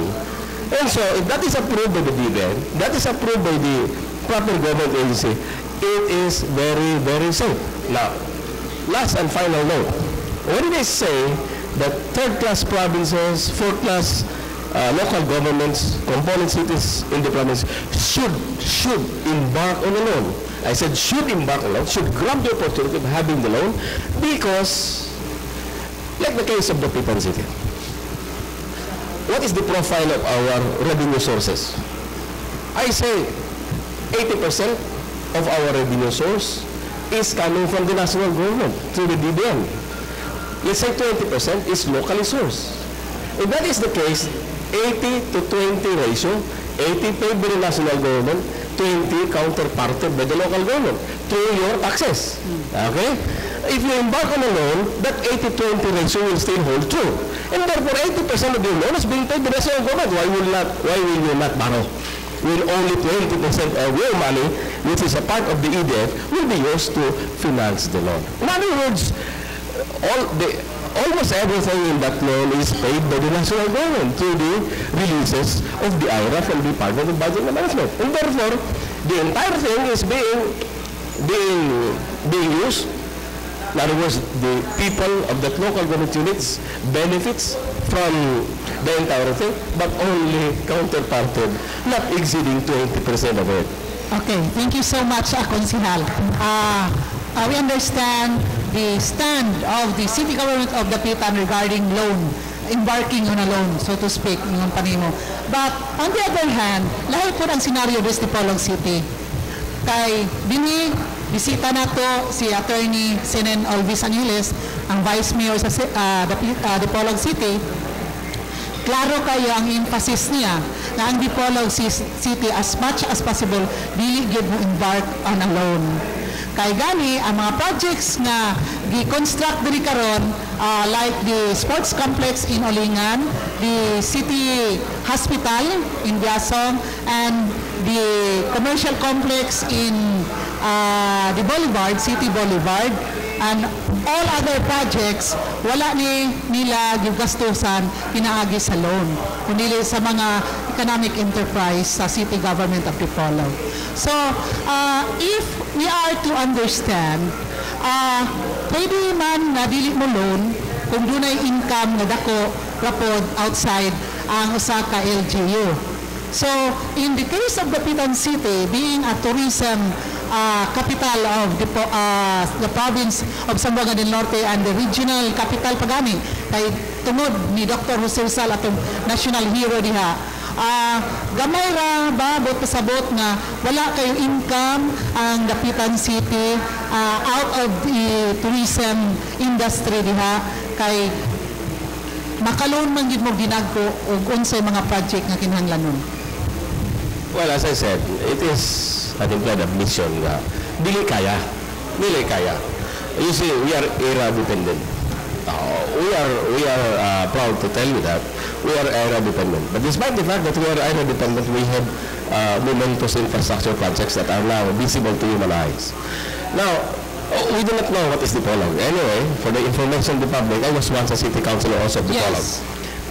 Before I was elected in Dapitan City. Now, we do not know how they manage their affair because it is a matter of management discussion. Whether you use your local funds for infrastructure or whether you embark on borrowing for infrastructure. But the thing is, this is basic. This is basic. You need to have foundation of your operation so that you will generate income. Income generated, on the other hand, will be used to build foundation or infrastructure. All right. Well, let us just make a simple analogy. Like two people getting to marry, just married, and so they have their own work. So the first thing that they will embark on is will buy a house. But our salaries will not be enough to buy a house. And so we will go to Pag-ibig, we'll go to somewhere else so that we'll buy a house. Now, the husband says, I'm a lawyer, I need an office. If I have no money to buy or to construct an office, then I will just rent a space for my office. Or a doctor for a clinic. But let's say, all right, getting into a lease, maybe eating up a substantial amount of our income. So what if we will just make another loan and then put up a private office or a private clinic, and then have a car and all this. These are the basic infrastructure that are indispensable so that you can run your operation as a lawyer, as a doctor, or as a professional, and so that you can have a good economic posture of your family. In other words, infrastructure is basic, and then from it, you derive your income. So this is what we are doing. Because although we have been a city for quite a long time already, but since our resources are not so enough, that's why we need, this is a must, that we need this infrastructure so that we can operate effectively our local government and serve our people the best that we can. Now, whether you will embark on your own savings, your own economic, I do not know how to go through with that, or whether you go into a loan to get the bulk of the money, is a matter of management discretion. What is the point here is whether that discretion you exercise is supported by the majority of the people that will be expressed in the elections. Okay? What is the constant parameter is that whether you get your income and then have them together, and then at the proper time that you have already accumulated funds, then you build a infrastructure. That is a management discretion that depends on the decision of the administrators or the leaders of the local government unit. What is important that it should not be against the law. Whether you borrow, it's not against the law. Whether you accumulate your small savings, that is not against the law. And whether you build it now or build it 10 years after, that is your decision, provided you have not offended the law. It's a matter of discretion. So if that is the posture of Dipolog City, nobody can question that because that is their discretion. They have their policy makers, they have their own policies, they chart their own destiny, how to bring Dipolog City to greater heights. Just like also in the Dapitan City. Therefore, it will be unfair to say that what we did in this city should be done in another city. Okay. Thank you so much. Very well said. Pangutana, interaction, gikan sa lain ito bisita, si Cherry Lou Ignacio, nato kang Attorney Chris Palpagan. Go ahead, Attorney Chris, lagi ko'y pangutana kaya nalipay kayo ko sa mga explanation, nakasabot din ko mo. Pero akong binisayo niya akong pangutana kay para makasabot ko ito namang lungsod na gamay. Wag yun ko, ako naglisod yun ko, ako kasabot na namang lungsod nga no na sa kadugay sa panahon, ako half century na. Wala lang gihapon ang among kalsada. Unsa man gyud imong matabang namo alang amo ang lungsod. Wala gila ako pangutana kay makagang-kagang gyud ang among kalsada hantod karon sir. Kasi lang nila gikatawan gyud ang taon ko ani nila on. Sa ano na nato? Okay. Asa malakwaon ang fund ana o ng pangutana? O kung saan nila mo nga masiminto, ma-asfalto, pag nila mo ang kagang-kagang nga kalsada. Huwag magimain lalaking mayor nga nakahimo ang tugkaron. Kung saan na na. Okay, let me just address the question like this. First, you identify the kind of a road. Because you see, roads are classified into kinds. We have the so-called the national road, we have the so-called provincial road, and we have the so-called local municipal road, and we have the barangay road. And so it is important to determine the classification of the road because from there we can determine who will be responsible for the maintenance of that road. So it goes to show that if it is a national road, it will be the responsibility of the national government through the DPWH. So, kanang kalsada na mo, excuse me, no? Kanang kalsada sa Mutya, nga paingon sa Mutya, kanang highway, Pinyan Mutya, paingon din sa Alvenda, asa man yun na siya mabilong o panangitan o nagi mo trabaho, national, unsa ni provincial, barangay ba na siya? Na may portion na muagi sa poblasyon. So, siguro that is the jurisdiction of the municipality. Okay. Na po'y portion na muagi sa barangay, perhaps that portion will be the responsibility of the barangay government. Okay. Within that jurisdiction na maagian sa road. Na may portion connecting two municipalities na it will be a national road. And so that will be the obligation and responsibility of the national government, the DPWH. Okay. So pag sinabing national, DPWH sa Manila gina siya. Yes. Pero kinsa man dapat nga maningkamot na makuan gina siyang kalsada? Is it the mayor, the congressman, or governor? If it is a national road, it should be the local counterpart in the national government, the district representative or the congressman. Congressman. Okay. That's why we need to identify asa taman ang obligasyon sa nasyonal. Kinsa may congressman? Congressman Dole. Manarayig ko ni mo kong. Pastilan. Maluin daw ka sa among Mutya. Pamarayig ko aning congressman Dole. Kaya pastilan ang among taong kalsada. Makaluluoy kayo ang sakyanan. So nakadungog din siya na ako ron. Okay, thank you so much, Cherilo Ignacio. Concern kayo siya sa Mutya, yung hometown kay. Dito ko siya manghatag itong mga grasya. Okay, so nasa yung mga project manggod, pero dito siya malagsan ha. So, no worries nga to kang Mayor Arthur Tenorio. Nga to mga amigo. Amigo nila nilang Mayor Tenorio, yan inahan, yung amahan, mga bata pamig, sila mo yamuan, ikaduhan din ikanan. So, bigyan pwede po na sila nga atong dito, wala tayo color sa politika. Amigo tanan, wala nga, basta na pwede na marayig dito ko. Wala lang yung siguro ko mo dagan na ibawa na, bisag asa pwede ko mo paingon. Okay, thank you so much, Cherilo. Sa imong pangutana, Edgar, na to kang Attorney Chris Palpagan. Okay, daghang salamat, Bet, no? Ako lang, Ma'am Che. Ma-identify na Ma'am Che kung portion ana asa sa national, asa sa provincial, then you will know kung kinsa mga tao nga imong pangduulo na ng mga Okay, back to the Pitan City, Konsyal. Projects are now very visible, tangible in the Pitan City. We have the local government center, we have the widening of the roads, and more projects. But still, there's a question. And it is being printed and asked by some people or groups in the Pitan City. I don't know if it is politically motivated or is a valid question. The question says, where did your taxes go? How do local governments have listened to this question, Councilor? Very kind of question. We say, where did your taxes go? Now, you can ask yourself further. Is it a national tax or is it a local tax? We say, if it is a national tax, it is the tax that is being collected by the Bureau of Internal Revenue. And therefore it goes to the national government. And it is returned to us in the form of internal revenue allotment released from the Department of Budget and Management. Now the second is, if it is a local tax. Now, if it is a local tax, then you have to differentiate again. If it is a realty tax, then it goes again to the national government. Part of it, the realty tax, the tax of the land.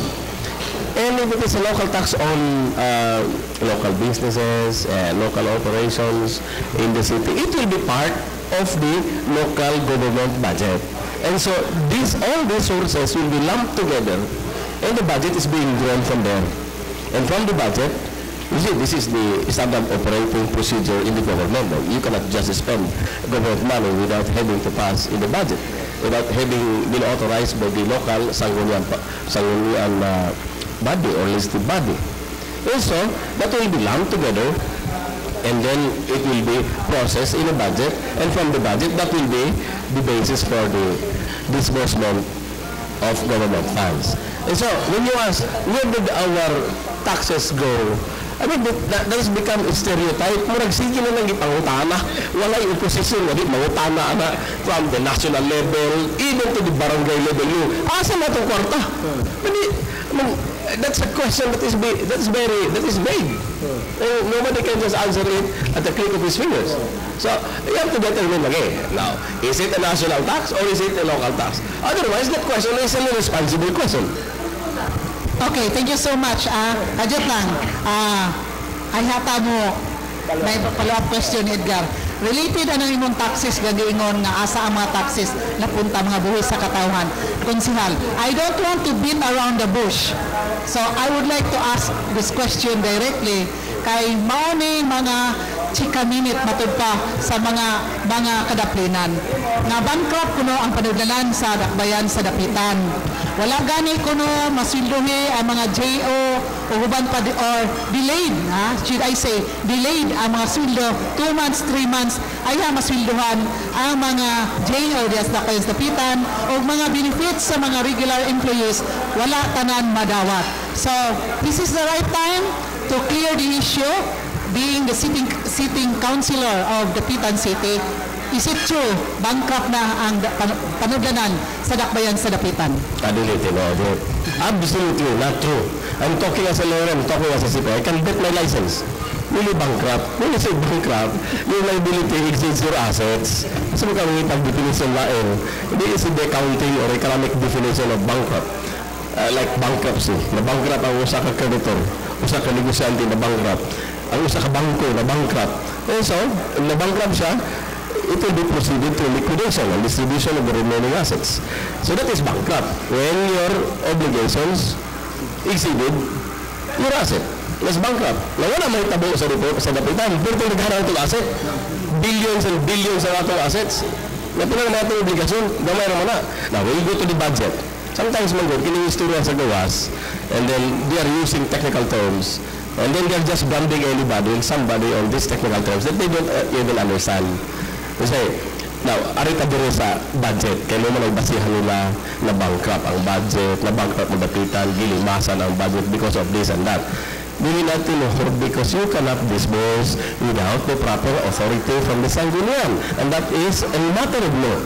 And everything will be subjected to a strict audit by the Commission on Audit.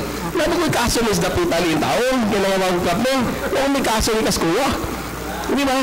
So, dili natin yung order. So, idili ka kabayad sa inyong mga job order, mga JOs nila. Okay. There are so many factors. Sometimes nga nung na-delay ang payment sa JO. Sometimes, kini mo yung JO. Kining tao nga masunod or hired as JO feels nga siya regular employee. Of course not. That's the basic falsity nga ilang giuna-huna nga kung JO ka, you are already a regular employee, and for all intents and purposes, the government is bound to pay you at the right time the amount of salary that you're supposed to receive.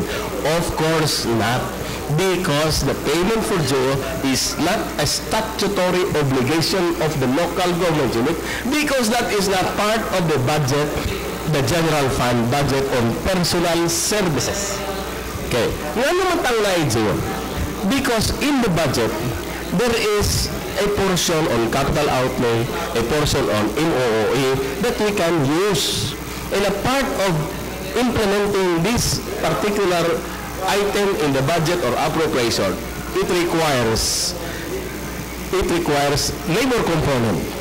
Correct. Okay. Additional manpower. Labor component. Pananglitan, maghimo tag daycare center. Okay, maghimo tag daycare center. Isa manukbok diha. Di man ang regular employees ang manukbok diha. Pananglitan maghawas tag garbage. Kisa may mas ano na ay kung igla katong mga konsehal mayor may mas ano garbage. Because that is a project in the budget. Now, when you implement that project, there is a materials component, and there is a labor component. But the labor component is not part of the regular labor force as defined in personal services of the budget. So dito na sa kuhaon sa fund nga intended for that special activity or project. So dito na is-squeeze ang pambayad sa JO. If the fund, if the project is not yet accomplished, you cannot liquidate the entire money. And so the money for the JO cannot be forthcoming to pay him after the month end. Di ba?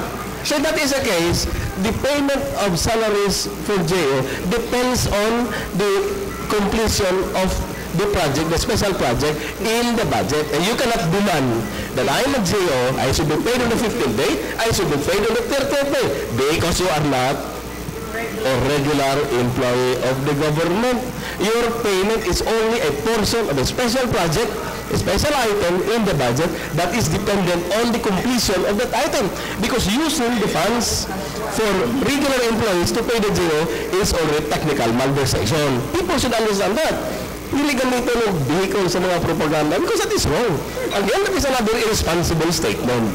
Okay, thank you so much. Nga imog yung gipagawas na nakakaruntanan kay haron hibawaan po sa atong naminaw o matimbang-timbang po nila unsay tinuod. Basta waluntan nila description nga job order. Contractual order. Limitado atong panahon. So mo shift tag topic. Dili na ta sa murag intriguing portion of kapihan sa Dipolog. Okay. Paminaw atong ni Chris Pagpagan kay karong bago na ukay ang dakbayan sa Dipolog. Bahin ini ang karong pwede na to portion lang mahisgotan ini ang umaabot nga paglansar ni former Congresswoman o former mayor sa Pinyan, Cecilia Sili Halosos Carrion. You are the lead counsel of the battery of lawyers, so to speak, para in favor sa paglansar ni Ma'am Sili Halosos Carrion, isip mayor Beres Dakbayan sa Dipolog kontra sa sitting mayor nga si Mayor Evelyn P. Uy. What's the latest?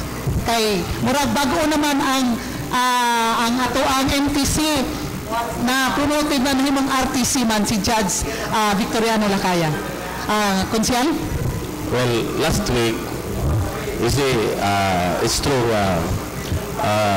I was designated as the lead counsel for the legal team of former Mayor Celi Halosos Carrion. In the petition for inclusion, for her to be included in the permanent list of voters for Barangay Sikayag for purposes of elections. Okay. Now, last week, there was a continuation of hearing, and we presented our exhibits, our evidences, and in the afternoon, because the order was for us to have a hearing morning, afternoon, marathon from Monday till Friday on a daily basis. Now, Monday, we utilized the whole day for the presentation of our evidence because the petitioner, under the law or rules, should present the evidence first. The following day, that was a Tuesday, I delegated Attorney Michael Ahok to conduct the presentation of a witness as a matter of presenting our testimonial evidence. But before the court can open the hearing for the reception of the testimonial evidence by Attorney Ahok, as I designated him to conduct the said presentation for the purpose, the court tendered the order of voluntary inhibition because according to him, he was already appointed by the Supreme Court and to assume as regular presiding judge of the Regional Trial Court Branch 9 in Dipolog City. And by virtue of that appointment, he cannot defy the Supreme Court, and he has only one choice except to assume the post. And so, by reason of that, he voluntarily inhibited himself from further handling or trying that special proceedings. Now, the hearing was stalled from Tuesday until Friday because when the judge will inhibit, especially Judge Lakaya, was the former executive judge of the Municipal Trial Court in cities, because we have two branches in Dipolog, branch 1 and branch 2. When he inhibited, the inhibition will be submitted to the office of the executive judge. And there is no executive judge in the municipal trial court level because he was the executive judge, and therefore his inhibition will be submitted to the office of the executive judge of the regional trial court, which under Supreme Court circular is having administrative jurisdiction over all RTCs and municipal courts within the province of Zamboanga del Norte. And so it is the duty of that executive judge of the regional trial court to designate a new judge to take his place in handling that case. And the other day, Friday, I received a notice from the city court that the case will be continued tomorrow for, I understand, a presentation of evidence. So I would surmise that Judge Perima, executive judge of the regional trial court, had already designated a judge to substitute or take the place of Judge Lakaya, who inhibited from that case. We have no official notice on who the judge will be because the notice of hearing for tomorrow did not mention the name of the judge that will handle the case. So just wait and see. Okay, thank you so much, Attorney Chris. Time is running. Time constraint. October 5, ang 1 to 5 ang mga last days, no, sa filing of candidacy. Maabot ka mo anang na ang time na maka-file o certificate of candidacy si former Mayor and Congresswoman Silly Halosos Carayon, na especially nga matupad nimo na stalled na langan ang inyo ang hearing sa inclusion ninyo nga kaso. Kahit na ito, last question na lang pagkaka. May tabo ba niya makapadayon pagdagan si former Mayor Pinion, Mayor Celia Sosos Carayon, in fact, besides the fact na denied ang iyahang residency as voter in the Dipolog City, attorney, mapigtuhan ba gini totally? Makapile ba gid siya o certificate of candidacy? Okay. My answer is absolutely yes. Let me explain. First, the matter of filing a petition for inclusion in the permanent list of voters for Dipolog City for purposes of the May 2013 election is not a condition sine qua non for us to file a certificate of candidacy. In other words, it is not a condition, absolute condition precedent that without it we cannot file the certificate of candidacy. In other words, the ERB, Election Registration Board, it is an extension of the COMELEC in filtering application for new registration or application for transfer of registration of an already registered voter in another place under that law. Okay. Now, the ERB's duty is only to evaluate the documents vis-a-vis the application either for new registration or for transfer. And on the basis of the evidence, the ERB may rule whether to approve or disapprove the application. This we will emphasize this because this is conceptual in law. In law, if you miss the concept, you will not understand the law itself. Now, what is the duty of the ERB? The duty of the ERB is either to approve or disapprove the application. That duty, that decision of approving or disapproving the application has nothing to do with the qualification or disqualification or the right to vote. Because the right to vote of anybody is not within the jurisdiction of the COMELEC or any of its extensions. The right to vote of anybody shall be solely determined by the court. ERB is not a court. That's why, whichever way, if her application was approved by the ERB, still you cannot preclude anybody from questioning that approval and file a petition for exclusion with the proper court. In this In like manner, if it is disapproved, then it behooves upon the applicant to file a petition for inclusion in the proper court, just the same. In other words, the court is the ultimate arbiter in determining the right to vote. It's not the ERB. Okay. That's why a petition is filed. But unlike the old law, unlike the old rules of the COMELEC and our laws before, that it is always a requirement for you to be a registered voter in the place where you intend to run. I would like to emphasize that at this time, starting September 11 this year, the COMELEC has already issued a COMELEC resolution governing the filing of the certificate of candidacy. And what is that? There are two kinds of people who can run. First, the registered voter. Second, and those who intend to be registered in the place where he or she intends to run. That's right. The new form of the COC, please get a copy from the COMELEC. The new form of the COC, you have two boxes to consider. The first box is asking you whether you are a registered voter of the place where you intend to run. And there is a second box, which is done for the first time ever, because it had not happened before. The second box is the place where you seek to be registered, which is the place where you intend to run. In other words, there is no legal obstacle for anybody to run. But what is the initial or probable basis for checking the second box when you've been denied by the ERB? What is that? It is the fact that you contested the denial of the ERB by filing the proper inclusion proceedings in the proper court. Whether that petition is decided with finality up to the Supreme Court does not matter with the COMELEC. You can run. So you are saying, para sa informasyon, para enlightenment sa ato ang naminaw karon malamdagan sila, ang imong buot nga pasabot nga makadagan gid siya, maka-file siya certificate of candidacy and run as mayor here in Dipolog City. Bisan pagdili pa mahuman ang inyong file dito, pag-file niyo sa korte sa iyang inclusion under protest. Mo na siya?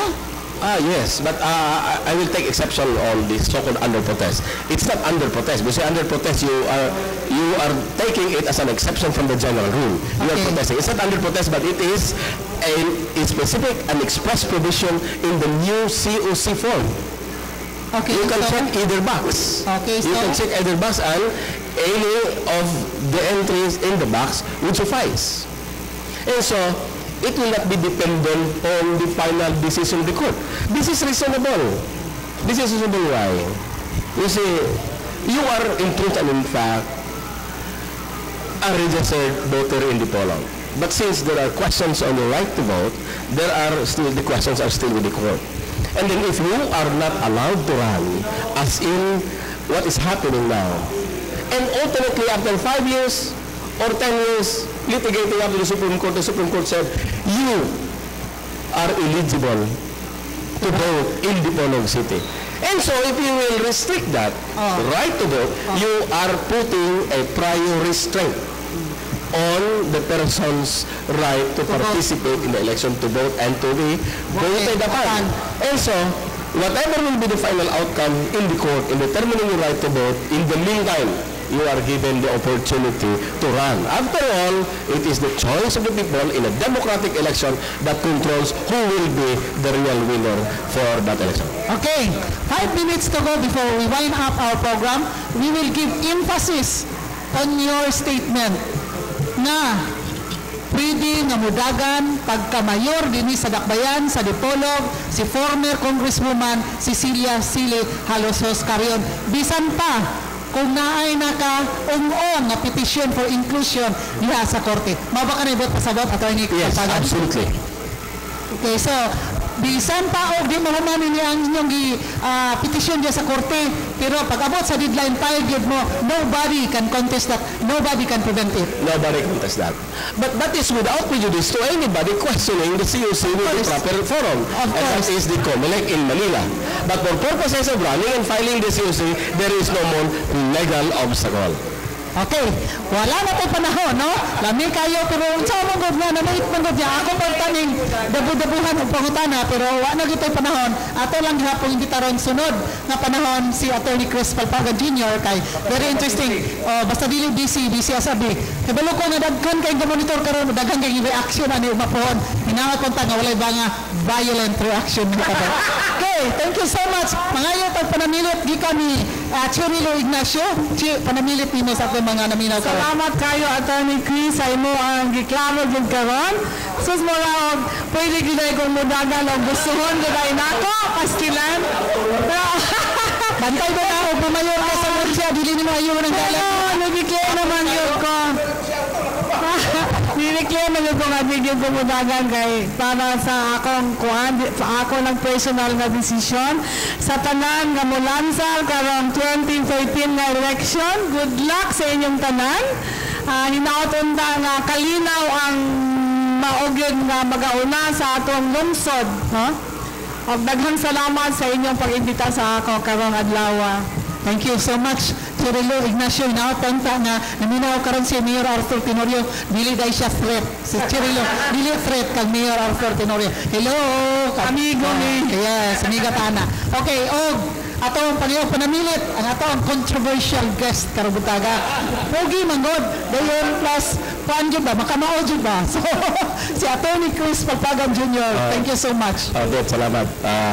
Dahil salamat sa inyong gihatag nga higayon nga makapadayag ko sa publiko on pressing issues and questions na kinahanglan ma-address dito sa atong mga lungsuranon ng mga kaigsunan. Dahil salamat po. For the first time I have met beauties and over gracious and charming Cirilo. Salamat net, salamat Edgar o sa atong kauban sa istasyon. Daghang salamat sa atong tanan. May buntag. Okay, salamat kayo sa atong mga bisita, si Attorney Chris Palpaga Jr., Chirilo Ignacio, salamat na to kay Edgar Soronda, na absent si Consial Ruben Ligorio, kay nangadjin tawag mga kalag, iyang Lolo Tiago, kayo wala ko noon mga kalag nito pangadyan, unya, madlok ko ba na siya, kay sana, pira tuktok ko na sa lubong, sa to, pira untog sa lubong, sa to yung term, basta mo na nga absent si Consial Ruben Ligorio karon kay nangadjin pataon siya ang katigulangan iyang Lolo Tiago. Dayon si former Congressman Attorney Mapay Rosilio Barinaga, ulan man gitugnaw to, so nagloko sa silang balay. Sir, walay sa Pina, sir ha? Walay sa Pina. Indirectly to ha, saying. Si Sir Matoy, dayon, si Paul Jim Socolang, ang ato IT Director, si Silbert Pundiano, salamat kayo sa live streaming, www.rmndipolog.tv.com. Kinsa itong gusto, mulantaw sa ato ang YouTube, no? Sa ato ang Kapiyan sa Dipolog na edition. Hasta pa sa previous pa, naarabya sa YouTube, makita nato, www.rmndipolog.tv.com. I-upload lang ninyo. Dayon si Taxi Lumba sa atong radio broadcasts, DXDR o IFM. Dito sa istasyon si Danny Lood, sa ngalan ni Richard Villaronte, atong station manager. Kini si Edith Pahintitomo, ang inyong regular anchor and host sa Kapiyan sa Dipolog. Ngayon kaninyo, daghan kayong salamat. Happy Sunday. God bless us all. Studio, take it away.